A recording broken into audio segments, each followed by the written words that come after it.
नमस्कार साथियों। तो कैसे हैं आप सब? आई होप आप बहुत अच्छे से होंगे। तो फ्रेंड्स, हम जो है वो कर रहे हैं सीटेट की प्रिपरेशन, और ये जुलाई 2025 के प्रिपरेशन है।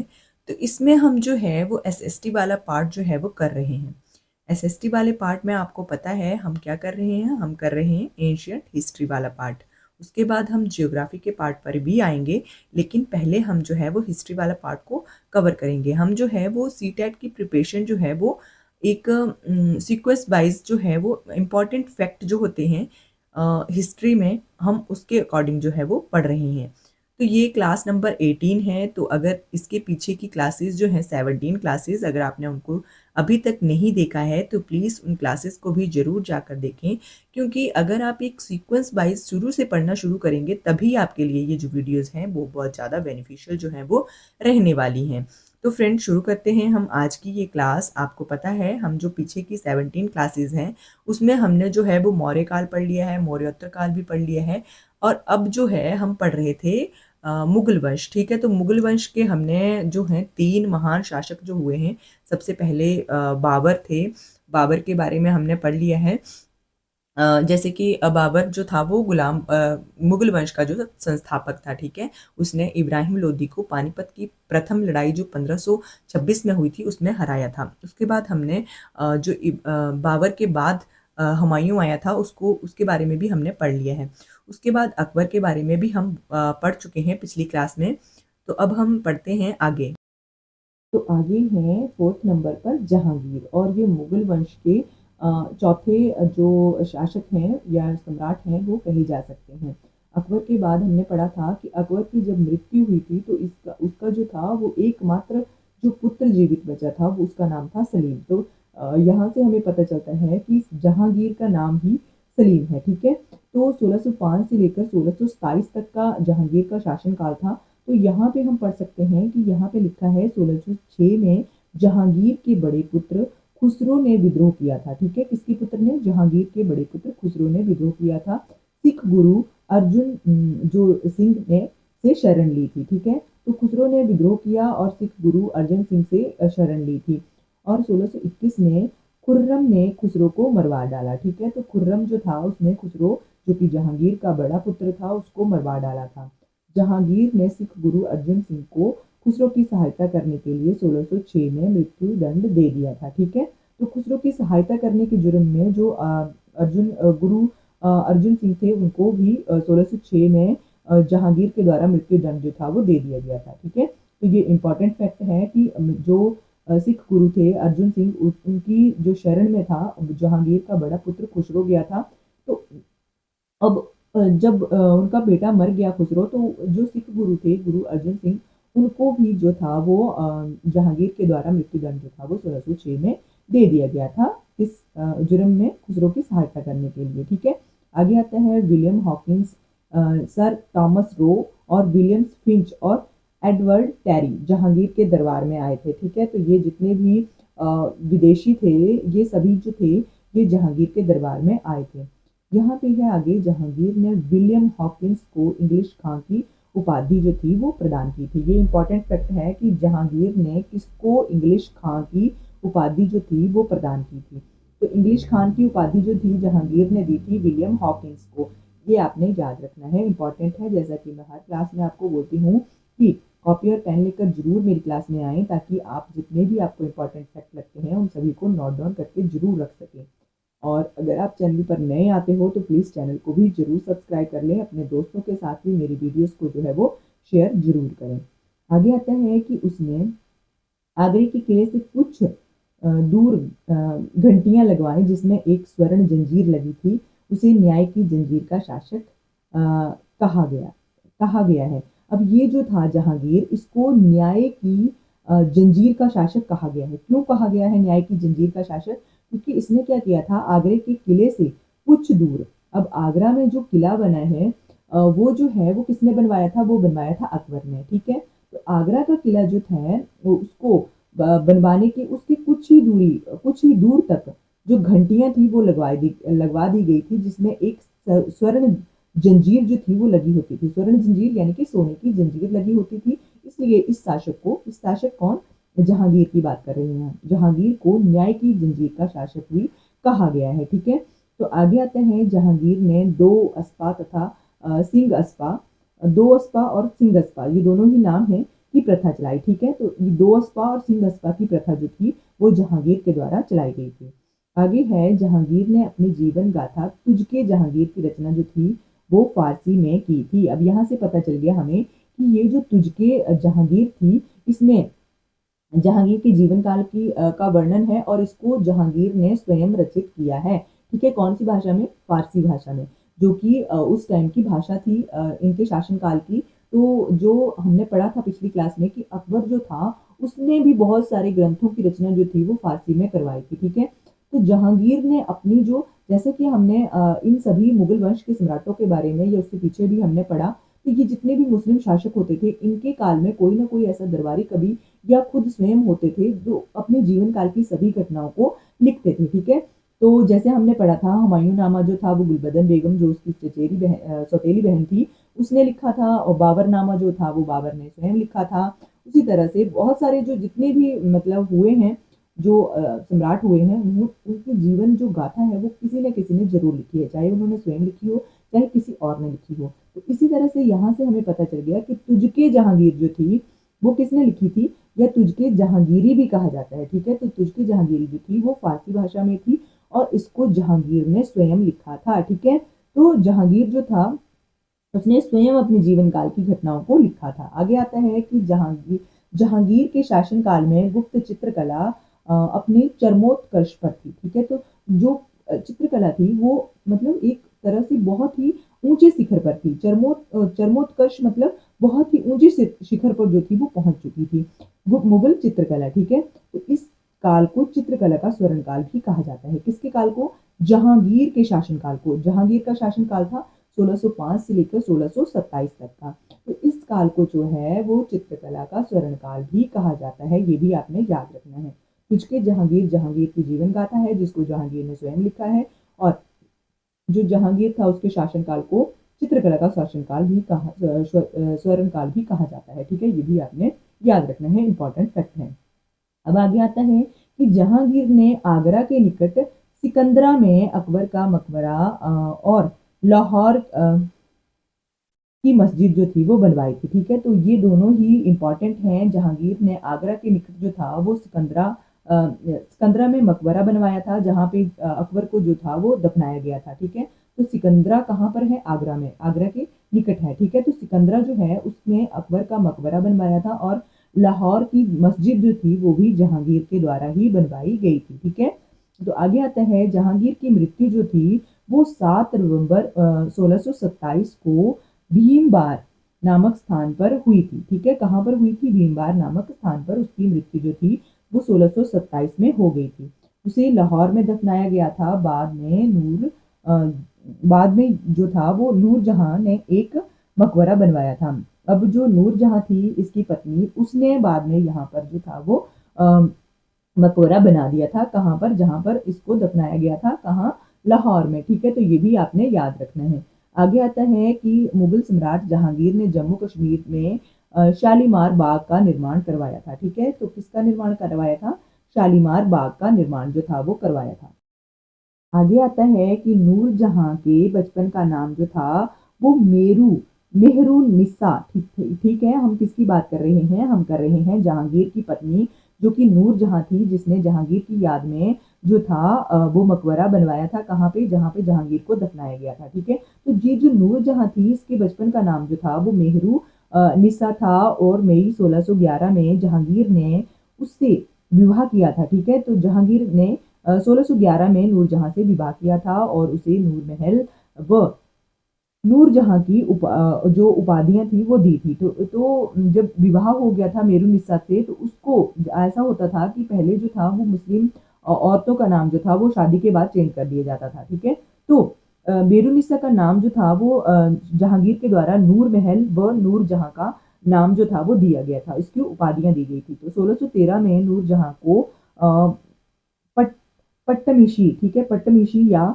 बादशाह बेगम बनाया गया था। ठीक है, तो बादशाह बेगम जो था इसको 1613 में बनवाया गया था। 1611 में इसकी शादी हुई थी। जहांगीर के समय नूरजहां द्वारा आगरा के आत्मादुल्ला का मकबरा बनवाया गया था। ठीक है, नूरजहां के द्वारा जो जहांगीर था जिस जिस टाइम जिंदा था, जीवित था, तो उसने उसने एतमा एतमा दुदौला इत्मा दुदेला का मकबरा जो था वो उसने बनवाया था। ठीक है, ये भी आपने याद रखना है।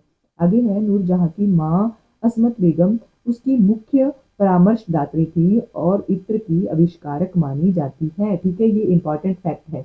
अब ये आपसे पूछा जा सकता है कि इत्र की आविष्कारक औरत जो थी वो कौन थी।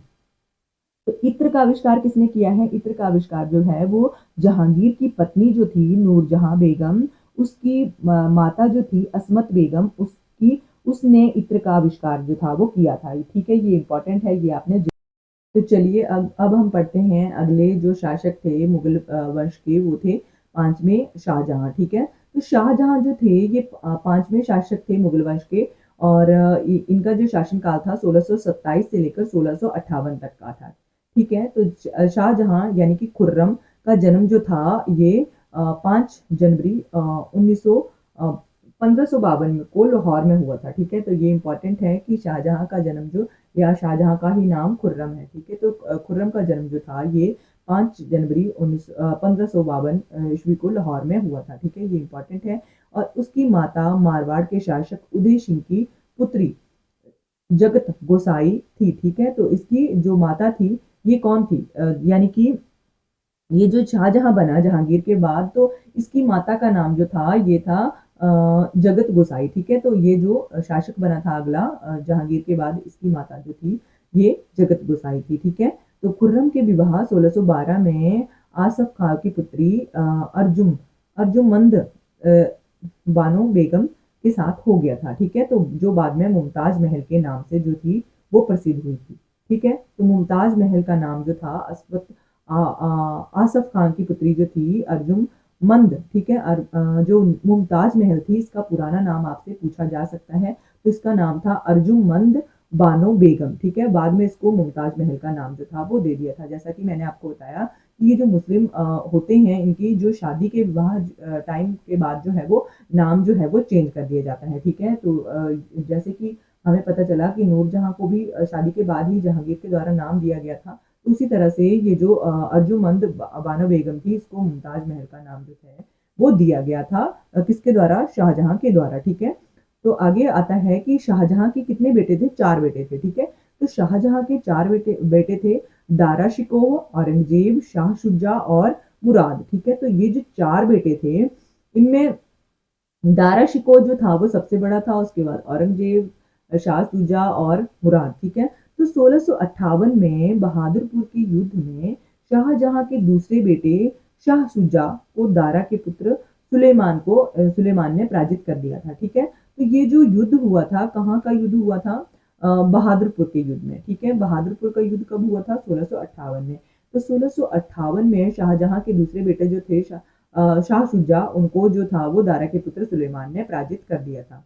तो शाहजहां ने अपने शासनकाल के प्रारंभिक वर्षों में इस्लाम का पक्ष लिया, किंतु बाद में दारा और जहां आरा के प्रभाव में आकर सहिष्णु बन गया था। पहले तो ये बिल्कुल कट्टर इस्लाम धर्म का पालन करने वाला था, लेकिन बाद में ये जो था ये सहिष्णु बन गया, मतलब कि इसने सभी धर्मों का सम्मान जो करना जो था वो आरंभ कर दिया था। ठीक है, तो जहांगीर ने 1636 से 1637 में सिजदा और एवं पाबोश प्रथा को खत्म कर दिया था। ठीक है, ये जो सिजदा प्रथा थी, इसको मैंने बताया था आपको कि सिजदा जो होता है, सिजदा क्या होता है? सिजदा होता है भूमि पर बैठकर अपना सिर जो है वो भूमि के साथ लगाकर जो है वो इबादत करना, या फिर मतलब आप कह सकते हो कि एक तरह से अपना सिर जो है वो भूमि पर रखकर पूजा करना। ठीक है, ऐसा भी कह सकते हो आप। तो पावोस जो है, वो पावोस क्या होता है? जो शासक होता है या सम्राट होता है, उसके पैरों को चूमना, ये जो होती है, इन दोनों ही प्रथाओं को शाहजहां के द्वारा जो था वो समाप्त कर दिया गया था। ठीक है, तो उसके स्थान पर चाहर तस्लीम की प्रथा जो थी वो आरंभ कर दी थी। तो तस्लीम की प्रथा जो थी वो आरंभ कर दी गई थी, और पगड़ी में बादशाह की तस्वीर पहनने को प्रतिबंध कर दिया गया था। तो पगड़ी में बादशाह की तस्वीर पहनने पर भी प्रतिबंध जो था वो कर दिया गया था। पहले क्या होता था कि जो भी बादशाह है उसकी तस्वीर जो थी वो पगड़ी में पहनकर लगानी पड़ती थी। उस प्रथा को भी शाहजहाँ के द्वारा जो था वो समाप्त कर दिया गया और सिजदा और पापोस जो प्रथाएं होती हैं उनको भी शाहजहाँ के द्वारा ही समाप्त कर दिया गया था।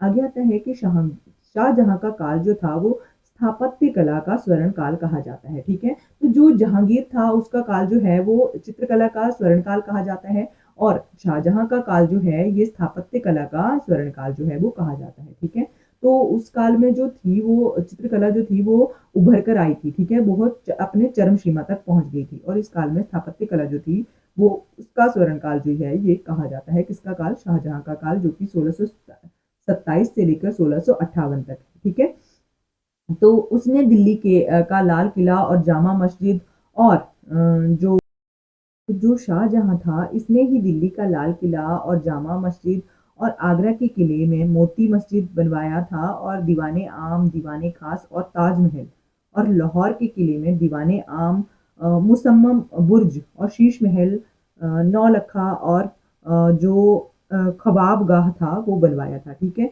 तो इसीलिए जो है वो शाहजहाँ के काल को स्थापत्य काल का स्वर्ण काल कहा गया है, क्योंकि शाहजहाँ के समय में ही सबसे जो प्रसिद्ध इमारतें हैं या सबसे प्रसिद्ध जो मस्जिदें हैं वो बनवाई गई थी। ठीक है, तो लाल किला, जो दिल्ली का लाल किला है वो जो है वो किसके द्वारा?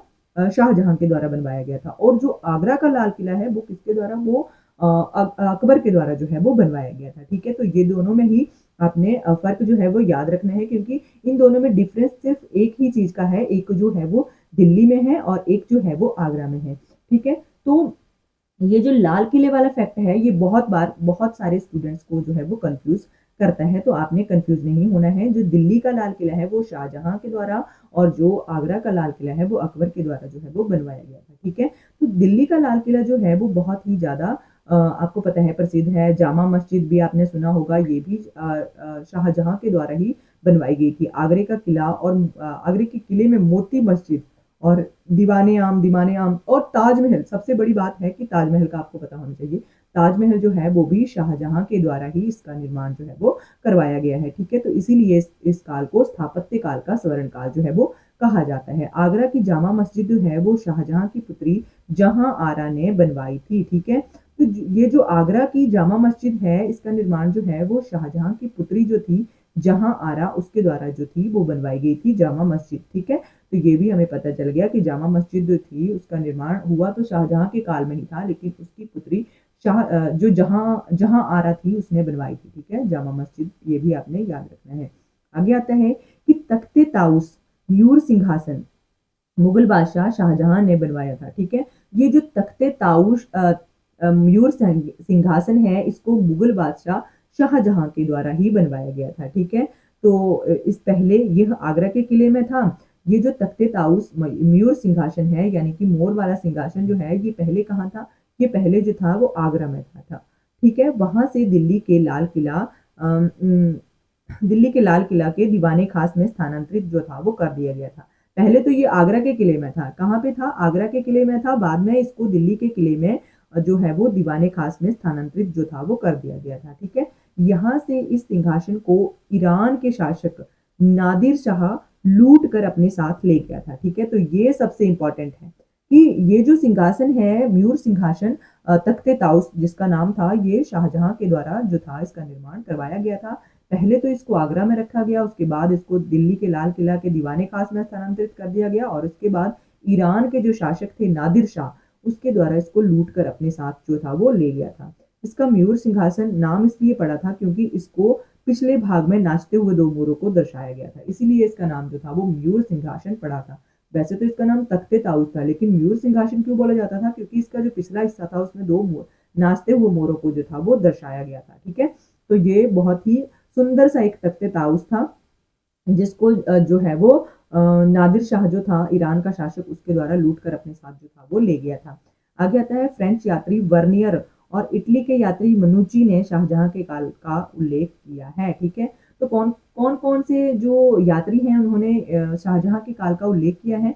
इन्होंने फ्रेंच यात्री जो वर्नियर था और इटली का यात्री मनुची जो था उसने शाहजहां के शासन का उल्लेख जो है वो किया है। आगे आता है शाहजहां ने लाल खां के गुण समुंदर यानी कि गुण और समुंदर की उपाधि जो थी वो दी थी, ठीक है।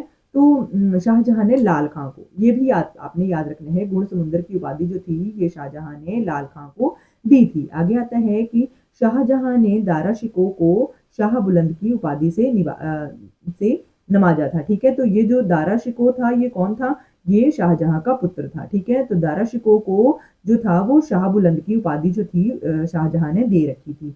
उपनिषदों का फारसी भाषा में अनुवाद शिकोह ने सिर ए अकबर के नाम से किया है, ठीक है। तो उपनिषदों का जो अनुवाद करवाया गया है, वैसे तो मैंने आपको बताया था अकबर जो था उसने बहुत सारे जो हिंदू धार्मिक ग्रंथ थे उनका अनुवाद जो था वो फारसी भाषा में करवाया था, लेकिन उपनिषदों का अनुवाद जो था वो शाहजहां के पुत्र दारा शिकोह ने सिरे अकबर, ठीक है, सर्रे अकबर के नाम से करवाया था, ठीक है। तो इसके अंतर्गत 52 उपनिषदों का अनुवाद जो था वो करवाया गया था, ठीक। कितने 52 उपनिषदों का निर्माण जो था वो करवाया गया था। और दारा को उसकी शुद्धता व उदारता के लिए लेनपुल के ने लघु अकबर की उपाधि जो थी वो दी थी। किसने दी थी लघु अकबर की उपाधि? लेनपुल ने। क्यों दी थी? क्योंकि ये जो था वो अकबर की भांति, जैसे जिस प्रकार जी अकबर ने सभी हिंदू धार्मिक ग्रंथों की जो अनुवाद था वो करवाया था, उसी प्रकार से दारा शिकोह ने भी जो कि शाहजहां का पुत्र था दारा शिकोह, उसने भी जो था वो सभी धर्मों के प्रति अपनी सहिष्णुता यानी कि जो सभी धर्मों का सम्मान था वो दर्शाया था। इसलिए जो लेनपुल था उसने उसको लघु अकबर की उपाधि जो थी वो दे दी थी। आगे आता है जो मुगल वंश का सिक्स्थ यानी कि छेमा जो शासक है औरंगजेब, तो वो आता है, उसका शासनकाल है 1658 से लेकर 1707 तक, ठीक है। तो औरंगजेब जो था इसका जन्म 3 नवंबर 1618 को उज्जैन के निकट दोहद के नामक स्थान पर हुआ था। कहाँ पर हुआ था? दोहद नामक स्थान पर हुआ था, ठीक है। तो 18 मई 1937 को औरंगजेब का विवाह जो था वो रबिया बीबी यानी कि दिल रास बानो बेगम से हुआ था, ठीक है। तो रबिया जो था इसका शादी के बाद का नाम था, पहले इसका नाम था दिल रास बानो, ठीक है। तो ये आपने याद रखना है, औरंगजेब का विवाह जो था वो रबिया बीबी से हुआ था। आगे है विश्व प्रसिद्ध मयूर सिंहासन का निर्माण शाहजहां के द्वारा करवाया गया था, जिसे 1739 में नादिर शाह जो था वो लूट ले गया था, ठीक है। तो आगे आता है औरंगजेब ने दिल्ली के लाल किला में मोती मस्जिद जो था उसको बनवाया था, ठीक है। तो औरंगजेब ने जो दिल्ली का लाल किला है उसने मोती मस्जिद को बनवाया था।